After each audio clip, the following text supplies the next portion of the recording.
penting karena Undang-Undang Dasar 1945 itu merupakan landasan hukum bagi negara kita.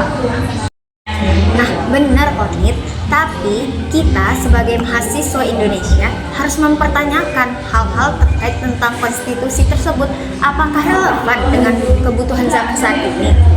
Karena di dalam konstitusi itu juga banyak permasalahannya kok, ada dari hak asasi manusia ataupun hak kebebasan akan berpendapat. Nah, betul itu. Kita sebagai mahasiswa, kita juga harus mempelajari konstitusi. Konstitusi adalah hasil perjuangan yang panjang. Nah, kita juga harus tetap mempelajarinya agar kita bisa memahami sejarah dan perkembangan dan perubahan yang terjadi di dalam konstitusi. Kita perlu ingat bahwa Undang-Undang 1945 bukanlah dokumen yang tetap. Seiring berjalannya waktu, kita telah melakukan amandemen kan? Oleh karena itu, kita harus mempertimbangkan apakah amandemen tersebut untuk kemajuan negara atau untuk kepentingan tertentu.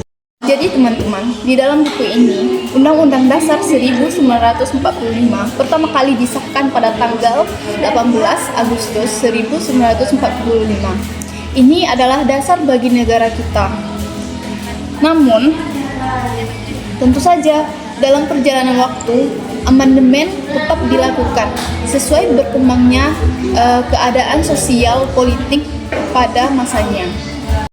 Tapi kita juga harus tahu bahwa tidak semua amandemen itu berjalan dengan mulus. Ada banyak hal yang bertabrakan dengan perubahan. Nah, maka dari itu kita harus tahu, melihat dulu siapa di balik perubahan tersebut. Betul Feby, tetapi amandemen pertama yang dibuat pada tahun 1999 itu setelah reformasi sangat signifikan. Banyak pasal yang diubah termasuk pembatasan kekuasaan presiden dan demokrasi. Konstitusi bukan sekedar aturan untuk negara, tetapi juga melibatkan hak-hak setiap warga negara. Undang-Undang 1945 melindungi hak-hak dasar kita seperti hak untuk menyuarakan pendapat, hak untuk berpendidikan, dan hak untuk mendapatkan perlakuan yang adil. Saya sangat setuju Nisa, akan tetapi apakah kita sudah benar-benar mengimplementasikan semua itu? Banyak di beberapa daerah yang suaranya terabaikan, seperti daerah-daerah yang terpencil. Nah, itu yang membuat kita itu sebagai warga negara kecewa terhadap kebijakan pemerintah. Kita diberikan wadah untuk menyuarakan suatu apa yang kita rasakan, tetapi banyak suara dari kita itu tidak didengar. Itulah pentingnya kita menjunjung tinggi nilai hak-hak yang terdapat di dalam konstitusi, karena itu merupakan hak-hak yang dilindungi. Tantangan terbesar kita saat ini adalah bagaimana menyeimbangkan stabilitas politik dengan kebebasan individu. Konstitusi perlu mengakomodasikan kebutuhan yang ada di masa depan. Nah, betul itu Nisa. Kita juga harus mengedukasi teman-teman kita atau generasi muda untuk terus mempelajari konstitusi.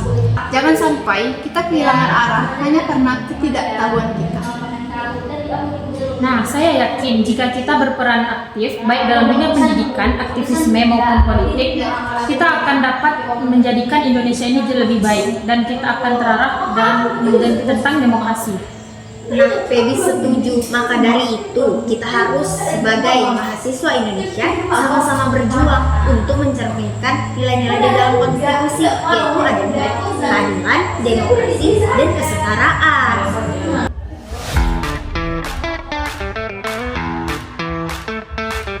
Mengajak generasi muda untuk memahami dan menjaga pentingnya konstitusi. Perjalanan sejarah dan amandemen Undang-Undang 1945. Tekankan pentingnya konstitusi suatu dasar hukum negara. Menyoroti tantangan dalam mengimplementasikan hak-hak warga negara.